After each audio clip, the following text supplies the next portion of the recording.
There is a photograph taken in the summer of 1974 that almost no one alive has ever seen. In it, a man stands in the middle of a dry Nevada field, arms spread wide, face tilted toward the sky, while a thin stream of clear water pours from a machine behind him. The sky above is cloudless. There is not a river, a well, or a pipe anywhere in sight. The water is coming from the air itself.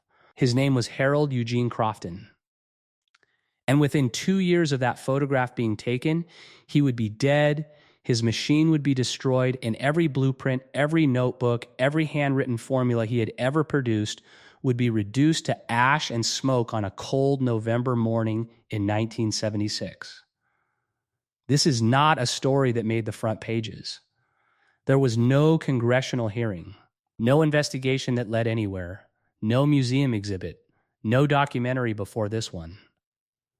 Harold Crofton spent the last years of his life doing something that experts said was impossible, and when he finally proved them wrong, the world did not celebrate him. It erased him. What you are about to hear is the story of the last American who solved the water problem. Not the last to try, not the last to dream, the last one who actually did it, and the people who made sure you would never find out. Harold Crofton was born in Flagstaff, Arizona in 1921, the son of a copper miner and a school teacher who read to him from science textbooks the way other mothers read fairy tales. He grew up during the Dust Bowl years, watching the land around him crack and split like old pottery, watching his neighbors pack their lives into trucks and drive away from dried-up farms that had fed their families for generations. Water, or the absence of it, was the defining fact of his childhood. He understood before he was 10 years old that the American West was not losing its people to economics or politics. It was losing them to thirst. He studied mechanical engineering at the University of Arizona on a scholarship he earned by submitting a paper on hydraulic pressure systems to a regional science competition. His professor, a quiet man named Dr. Walter Braun, who had escaped Germany in 1938, later told colleagues that Crofton was the most instinctively original thinker he had ever encountered, not because he knew more than other students, but because he questioned things no one else thought to question. While classmates studied how to move water from one place to another, Crofton was already asking a different question. He wanted to know where water came from in the first place. The atmosphere, as it turns out, holds an extraordinary amount of moisture. Even in the driest desert on Earth, the air above contains water vapor. Billions of gallons of it drift overhead each day, invisible and unreachable, while people below drill deeper and deeper into the ground, searching for aquifers that are slowly being exhausted. Crofton understood this in his bones long before the science confirmed it. He believed with a certainty that people around him often found unsettling that there was a way to pull that moisture down, to make the sky give up its water. He spent his 20s and 30s working as a mechanical engineer for an irrigation company in Tucson, doing competent, unremarkable work that paid his bills while his real work happened at night and on weekends, in a converted garage behind his small house on the eastern edge of the city. His wife, Marlene, a quiet and patient woman who taught second grade and believed entirely in her husband without fully understanding what he was attempting, later described those years as a long, gentle kind of waiting. She said it felt like living next to a river you knew was going to flood eventually. You just did not know when. The early devices were failures, not spectacular ones, quiet, stubborn ones. The first version used a refrigeration coil to cool surface air below the dew point, which caused moisture to condense. The principle worked. The physics were sound. The problem was efficiency. It cost more energy to run the machine than the water it produced was worth. Crofton knew this was not a dead end. It was a calibration problem. He kept working. By 1961, he had developed a device that used a rotating mesh of hygroscopic materials, substances that naturally attract and absorb water molecules, combined with a passive solar heating system that required no external electricity at all. In laboratory conditions, the device pulled enough water from the air to fill a standard bathtub in roughly 4 hours. In the Arizona desert, in July. He submitted a patent application in 1962. It was approved in 1963. United States patent number 3,098,741. Atmospheric moisture collection and purification apparatus. Harold Eugene Crofton, inventor, Flagstaff, Arizona, and then almost nothing happened. Crofton sent letters to agricultural agencies, to water management boards, to universities, to the Department of Interior. He wrote to senators. He wrote to engineering journals. He drove to Washington, D.C., twice at his own expense, waiting in outer offices for meetings that were either canceled or cut short. The responses he received, when he received them at all, range from polite skepticism to active condescension. One official from a federal water agency wrote back a single paragraph explaining that the concept of extracting meaningful quantities of water from atmospheric vapor was not economically viable, and thanked him for his interest in national water policy. The people who dismissed Harold Crofton were not, by and large, stupid men. They were captured men.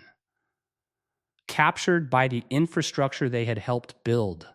The dams and aqueducts and pipelines that represented billions of dollars in federal investment, the industries built around those systems, the political arrangements that sustained them. A device that made communities water independent was not just a technological idea.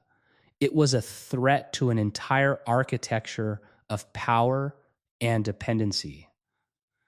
Crofton understood this. Eventually, he stopped writing letters to agencies. He started writing to farmers. The response from ordinary people was immediate and overwhelming. By 1966, he had built a small network of correspondents across Nevada, New Mexico, Utah, and Arizona. People who were watching their wells drop year after year, who were paying increasing amounts for water rights that were becoming increasingly contested. Ranchers who had seen their grandfather's springs run dry. Small farmers who were losing their fields not to drought exactly, but to the slow administrative redistribution of water rights that always seemed to flow toward larger and more politically connected interests. Crofton built machines for 12 of these families between 1966 and 1972. He charged them only for materials. He installed the devices himself, driving out in a second-hand pickup truck he maintained with the same methodical care he brought to everything else. Each installation was a small private miracle that no one outside the immediate community knew about. A ranch in eastern Nevada that had been hauling water by tank trucks suddenly had a reliable domestic supply. A family in rural New Mexico that had been considering selling their land found that they no longer needed to. Harold Crofton did not make the news. He just quietly changed 12 families' lives. The machine itself, by this point, had evolved considerably from the original patent. The version he was installing in the early 1970s was roughly the size of a large garden shed. Constructed from a framework of galvanized steel and aluminum with a sloping surface of fine mesh panels that could be adjusted for angle depending on local wind patterns. The hygroscopic material he used was a compound he had developed himself over years of experimentation, a proprietary mixture he had never fully documented even in his own notebooks because he kept revising it. The water it produced was clean enough to drink directly, filtered through a series of activated charcoal layers that Crofton repacked every 6 months during his maintenance visits. In 1973, something changed. A journalist named Patricia Holt, working for a small regional paper out of Reno, drove out to interview a ranching family in Elko County who she had heard were living without any conventional water source. She expected to write a human interest piece about stubborn homesteaders. What she found instead was a man named Gerald and his wife Dorothy, who introduced her to the machine behind their barn and told her about Harold Crofton. Holt drove 4 hours to find Crofton and spent 3 days interviewing him. Her article ran in September 1973 under the headline, "The Man Who Makes Water from Thin Air." The piece was not widely syndicated, but it was read by the right people, or rather, by the wrong ones. Within 6 months of the article's publication, Crofton received visits from two men who identified themselves as representing a consulting group connected to federal water infrastructure planning. They were polite, professional, and utterly impossible to trace afterward. They offered to purchase his patent and all associated research for a sum that Crofton later told Marlene was more money than he had expected to earn in the rest of his lifetime. He turned them down. He said he had not built the device to sell it. He had built it to give it away. The meetings ended. The visitors did not return. For almost a year, nothing happened. And Crofton, perhaps naively, perhaps simply too absorbed in his work to look over his shoulder, began to believe that the danger had passed. In the spring of 1975, he was approached by a consortium of small municipalities in rural Nevada that were facing serious water supply problems as snowpack levels declined and aquifer depletion accelerated. They wanted to pilot his technology at a community scale. A city engineer named Robert Asher had read Holt's article and tracked Crofton down after 2 years of searching. The two men met in a diner in Fallon, Nevada, and talked for 6 hours. Asher later said it was the most important conversation of his professional life. The pilot project would have served a community of roughly 3,000 people. Crofton designed a network of 12 units positioned along a ridge southwest of the town, linked by a simple collection system that fed into a central storage facility. His calculations, which Asher had independently verified with 2 university engineers, suggested the system would produce enough water to cover approximately 40% of the community's domestic needs. In a region where water costs were rising dramatically and supply was increasingly uncertain, 40% independence was transformative. The summer of 1975 was the best period of Harold Crofton's adult life. He was 54 years old and finally doing the thing he had spent 30 years working toward. He was on the construction site every day, wiry and tireless, teaching the local workers how to position the mesh panels, how to calibrate the collection channels, how to maintain the hygroscopic compound. He brought Marlene out for a week in August, and she walked the ridge with him at sunset and listened to the wind moving through the panels and told him she could hear the water coming. She was not wrong. By October 1975, the first units were operational. By December, the central storage facility held its first full tank of atmospherically collected water. A community celebration was held on a cold evening in December. Crofton stood at the edge of the crowd and watched people fill glasses from a tap that drew on water that 2 months earlier had been drifting invisible and unreachable above their heads.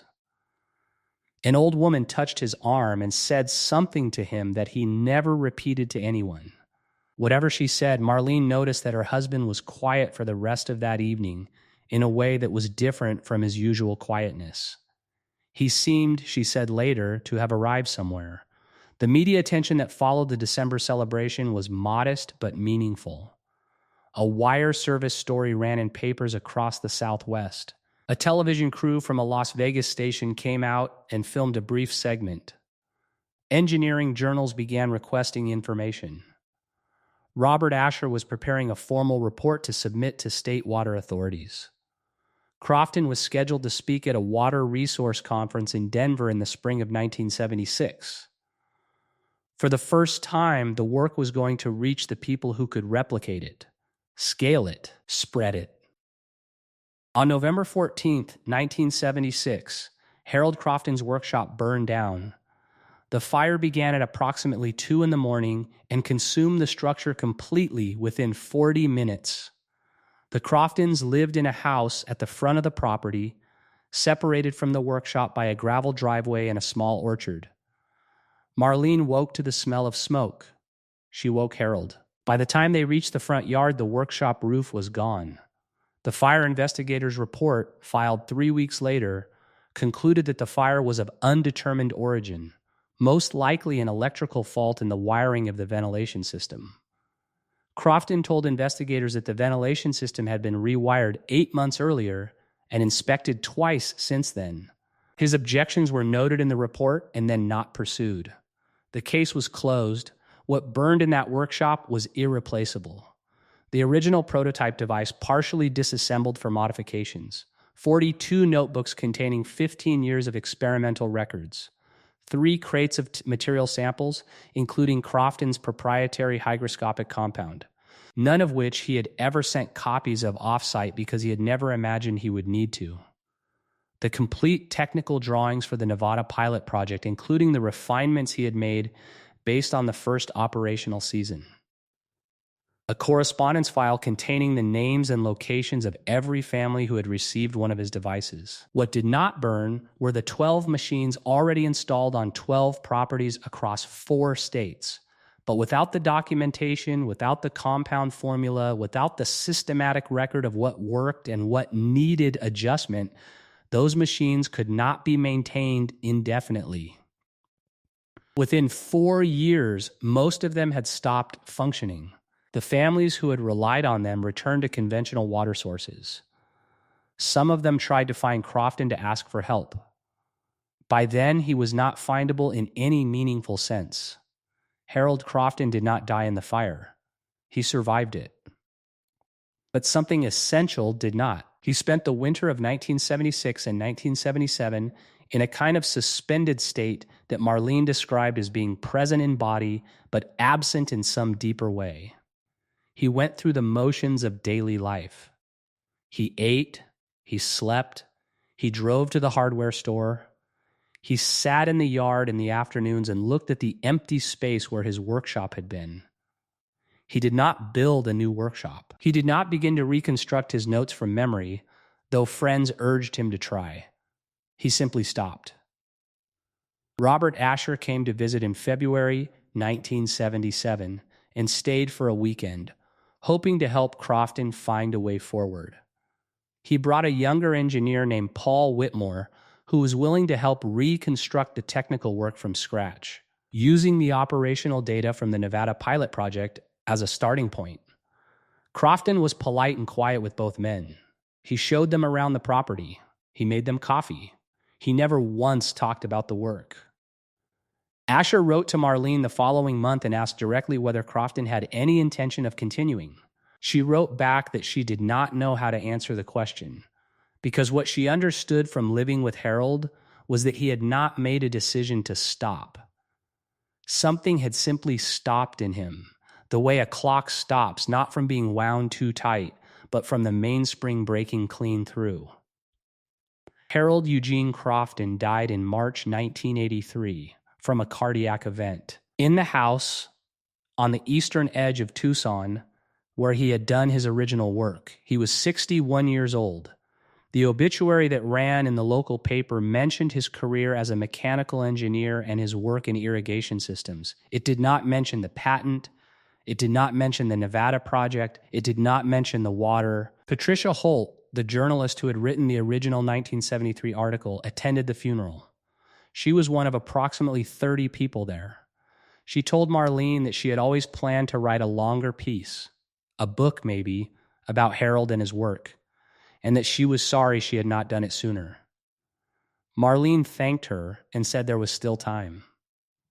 Holt went home and made notes. She never found a publisher willing to take the project on.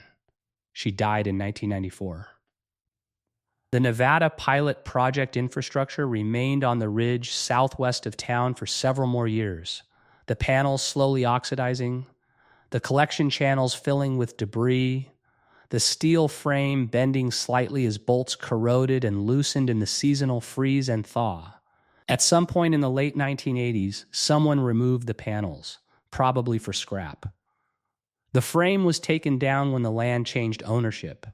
Nothing marks where it stood. The 12 machines on 12 properties are harder to trace. One family in eastern Nevada confirmed, when contacted recently, that a machine had been installed on their property in the late 1960s by a man matching Crofton's description. The machine had worked for several years and then gradually declined. They had no documentation, no name, no memory of what the device was called or how it worked. They remembered the water, though, cold and clean, running from a pipe that came from a box in the field when the air was dry enough to crack your lips just breathing it.